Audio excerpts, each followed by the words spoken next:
Assalamualaikum warahmatullahi wabarakatuh. Salam sejahtera bagi kita semua.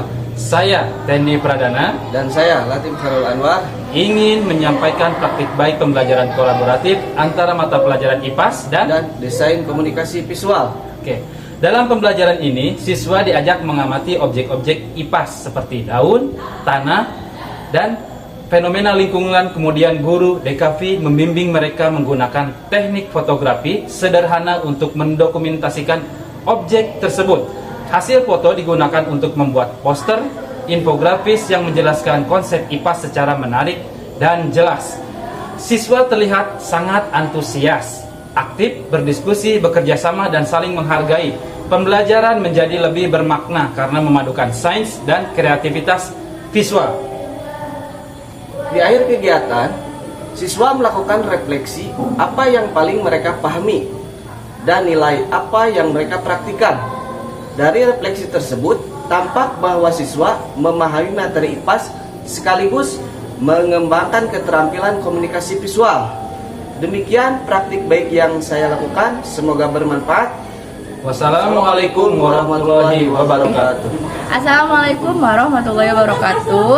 Saya Ibu Sumarni sebagai rekan sejawat dari Ibu Siti Marwah Yunizar, Bapak Tendi Pradana, dan Bapak Latif Khairul Anwar. Dalam kesempatan ini telah dilaksanakan praktik baik. Terhadap praktik baik ini dalam implementasi model pembelajaran deep learning secara keseluruhan.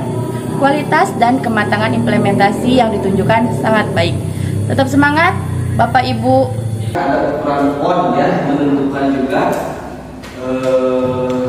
kreativitas dalam desain. Jadi dalam membuat sebuah desain itu, jika judul itu kecil lalu subjudulnya besar, kan tidak juga gitu ya. Biasanya kan kalau judul itu lebih besar ukuran fontnya ya. Lalu tadi ada jenis font ya. Jenis fontnya itu misalkan kalian menggunakan jenis font tentang Times New Roman, atau misalkan menggunakan Calibri, atau misalkan menggunakan font script, atau misalkan yang killer. Tahu font yang killer seperti itu, seperti air bercakan darah-darah seperti itu kan ya? Ya tahu kan, sering ya lihat di poster-poster itu kan bisa menarik juga yang melihat ya. Lalu alignment ya, komposisinya left, center, right, top, atau misalkan button di bawah. Saya kayaknya penempatan fontnya itu Konsep individu dari makhluk hidup dan lingkungannya. Konsep contoh yang pertama konsep individu, yang kedua nanti ada populasi, komunitas, ekosistem, biosfer melalui contoh nyata. Nanti Bapak dikasih video ya. Lalu mengaplikasikan atau nanti kita akan langsung observasi ke lapangan langsung di lingkungan sekitar sekolah kita itu. Oke. Sebelum Bapak akan melihat contoh seperti ini. Tolong diperhatikan ya.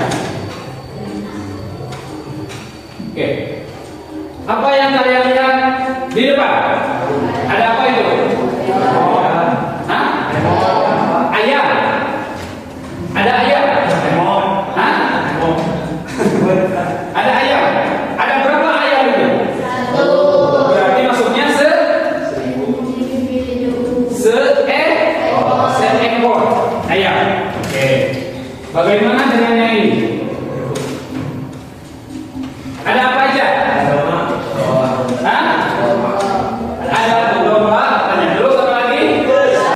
Assalamualaikum warahmatullahi wabarakatuh. Perkenalkan, nama saya Susi Rahmawati dari kelas 11 DKP. Setelah mempelajari pembelajaran mendalam ini, saya lebih memahami materi.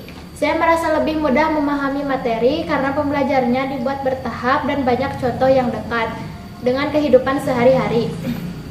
Yang kedua, merasa lebih aktif dan terlibat. Kegiatan diskusi dan praktik membuat saya lebih aktif. Saya tidak hanya mendengar penjelasan guru, tapi ikut mencoba dan berdiskusi sebagai teman. Assalamualaikum warahmatullahi wabarakatuh. Perkenalkan, nama saya Salsabila Handayani dari kelas 10 DKP. Setelah mempelajari pembelajaran mendalam ini, saya belajar menjadi lebih menyenangkan. Pembelajaran seperti ini terasa tidak membosankan. Ada gambar, contoh nyata, dan tugas yang membuat saya lebih tertarik. Meningkatkan kerjasama dalam kelompok, kami belajar berbagi tugas, saling membantu, dan menghargai pendapat teman. Kemarin kami bertiga perwakilan dari SMP Seputra Padalarang mengikuti diklat pelatihan tentang pembelajaran mendalam. Sebetulnya ini materi penyimbasan ini kayaknya materi yang tertukar sepertinya ya Bu, dengan KKA tadi ya yang tertukar. Seharusnya materi penyimbasan ini oleh kurikulum, lebih tepatnya oleh kurikulum, karena memang di situ banyak materi-materi yang memang bersangkutan dengan kurikulum. Tapi tidak apa-apa ya Bu, walaupun tertukar, tapi kita mempunyai banyak elemen yang jadi tentang asesmen.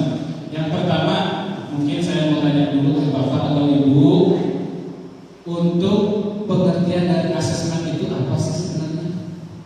Sebelumnya mungkin pas saya pernah dengar kalau asesmen penilaian. Bu Sumani, ada lagi nggak Bang? Selamat pagi. Hari ini kita akan melaksanakan praktek tentang fotografi, di mana anak-anak sekarang untuk memfoto objek-objek yang menurut mereka menarik. Contohnya mungkin ada bisa dari hewan ataupun tumbuhan. Nah, mereka sekalian diajarkan menggunakan itu dari fokus dari kamera handphone ataupun bisa menggunakan kamera digital yang sudah disediakan dari sekolah.